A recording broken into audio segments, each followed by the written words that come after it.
Hello बच्चों। तो अभी हम ये क्वेश्चन नंबर 15 बनाएंगे। बाकी पिछले वीडियोस में पिछले क्लास में हमने पढ़ लिया है पूंजी खाता स्थायी के आधार पे और परिवर्तन के आधार पे कैसे बनता है। इस क्वेश्चन में हम देखते हैं क्या बोला गया है। लोकेश एवं आज़ाद 3:2 के अनुपात में लाभ हानि बांटने वाले साझेदार हैं, जिसमें उन्होंने क्रमशः 50,000 रुपये तथा 30,000 रुपया लगाए हैं। मतलब उनकी पूंजी 50,000 रुपया और 30,000 रुपया है। पूंजी पर 6% वार्षिक की दर से ब्याज दिया जाता है। आज़ाद को 2500 रुपये प्रति वर्ष वेतन दिया जाता है। आज़ाद को 2500 रुपये प्रति वर्ष वेतन दिया जाता है। वर्ष 2013 में आज़ाद का वेतन निकालने के बाद लाभ की रकम 12,500 रुपया बनती है।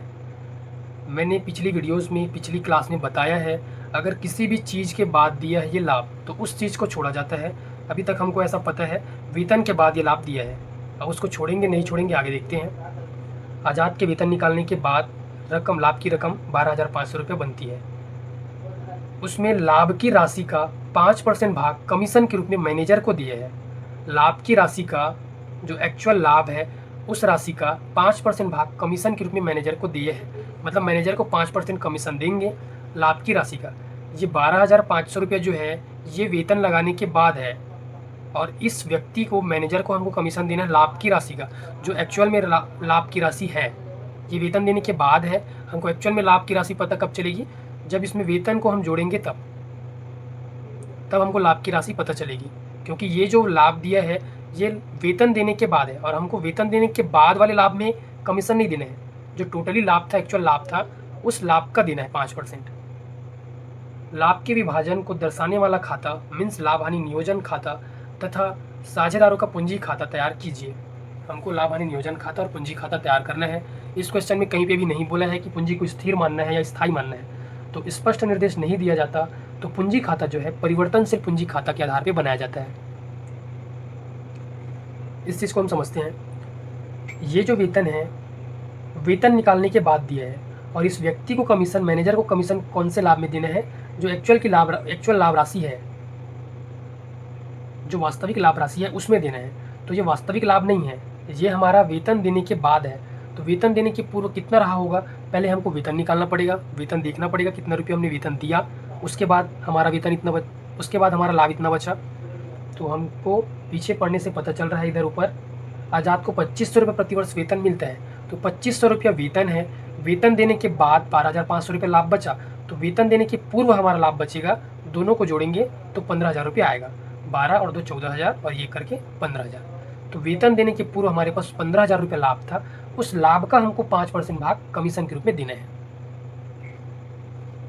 देखते हैं, क्वेश्चन बनाते हैं।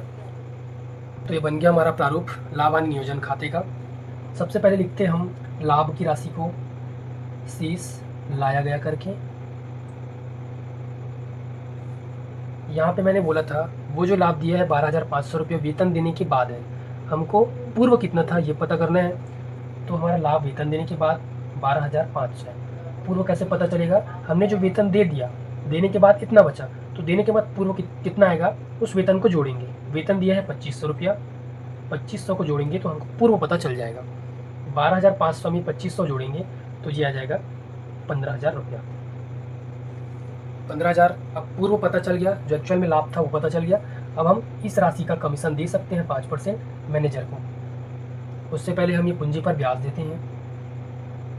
पूंजी पर ब्याज, साझेदार हैं हमारे लोकेश और आज़ाद। पूंजी पर ब्याज निकालेंगे, पूंजी पर ब्याज निकालेंगे आज़ाद का, सॉरी लोकेश पहला साझेदार है, लोकेश का और ये आज़ाद का। लोकेश की पूंजी यहाँ पे है 50,000 रुपया। 50,000 रुपया पूंजी है, पूंजी पर 6% पूंजी पर ब्याज देना है। 50,000 का 6% आएगा 3,000 रुपया, और अगले का है 30,000 रुपया, पूंजी का 6% ब्याज निकालना है 1,800 रुपया। तो पूंजी पर ब्याज यहाँ पे आ जाएगा लोकेश का 3,000 रुपया और इसका 1,800 रुपया, टोटल हो जाएगा 4,800।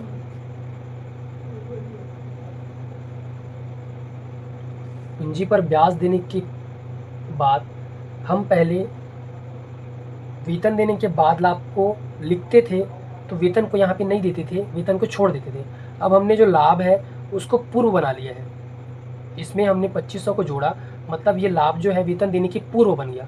तो हम यहाँ पे वेतन को भी देंगे, क्योंकि ये लाभ जो है वेतन देने के पूर्व है।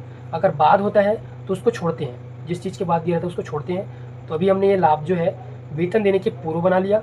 वेतन देने के बाद 12,500 रुपया था, और उसको पूर्व बनाए तो वो 15,000 है। इसमें वेतन नहीं दिया गया है, तो हम वेतन देंगे। अब वेतन, जिस भी साझेदार का वेतन है उसको लिखेंगे। आजाद का वेतन है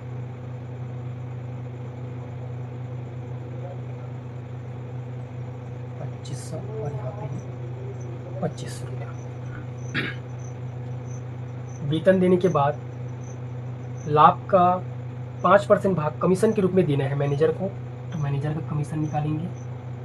मैनेजर का कमीशन, लाभ की राशि का मतलब हमने लाभ निकाल लिया है 15,000 रुपया। मैनेजर का कमीशन 15,000 का निकालेंगे, 5%, तो ये आएगा 750 रुपया। 750 रुपया उसका कमीशन होगा। उसके बाद अगर कमीशन हो गया, ऋण पर ब्याज ऐसा कुछ दिया है उसको लिखेंगे। बाकी सारे मदों को हमने लिख लिया है, इस क्वेश्चन में और कुछ नहीं बोला गया है। तो टोटल करेंगे अब सीधा, टोटल करते हैं। समाकलन पक्ष का टोटल है 15,000 रुपया, इधर का भी आएगा।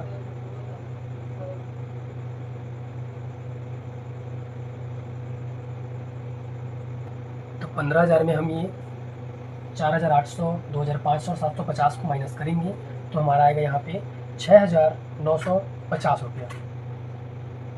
6,950 रुपया, जिसको लिखते हैं साझेदार के पूंजी खाता से। अब यहाँ पे हमको पूंजी खाता जो है परिवर्तनशील पूंजी खाता बनाना है, तो ये लाभ की राशि जो है पूंजी खाता में जाएगा। अगर हम स्थायी के आधार पे बनाते तो ये लाभ की राशि जो है ये चालू खाता में जाता, तो साझेदार के चालू खाता से लिखते। यहाँ पे कुछ नहीं बोला है, तो हमको परिवर्तनशील के आधार पे बनाना है, और परिवर्तनशील के आधार पे एक ही खाता बनता है, पूंजी खाता। लोकेश और आज़ाद में इसको बांटेंगे। 6,950 लाभ का विभाजन करेंगे, लोकेश और आज़ाद।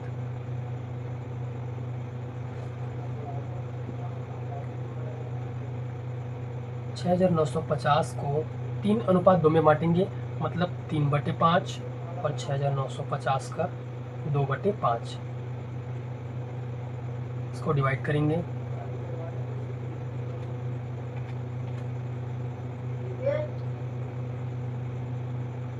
पाँच एकम 5, इसमें से 1 बचा, 5 दिया 15, फिर 4 बचा, 5 निया 45, 1 0 का 0।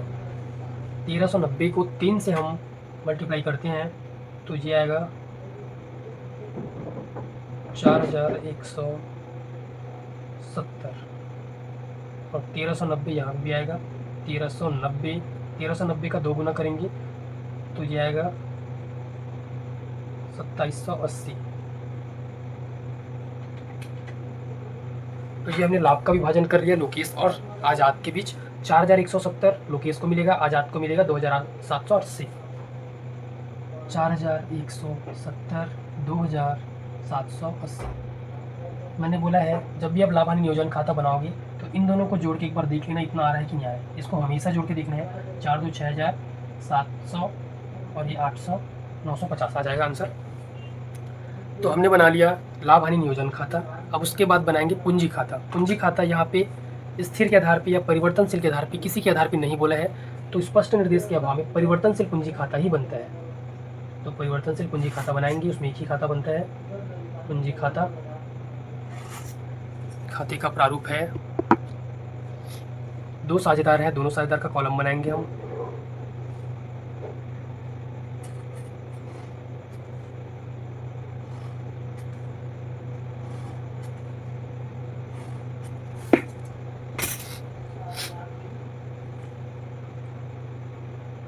विवरण लोकेश और ये आज़ाद, विवरण लोकेश और ये आज़ाद, ये समाकलन पक्ष और ये विकलन पक्ष। हम बना रहे हैं पूंजी खाता।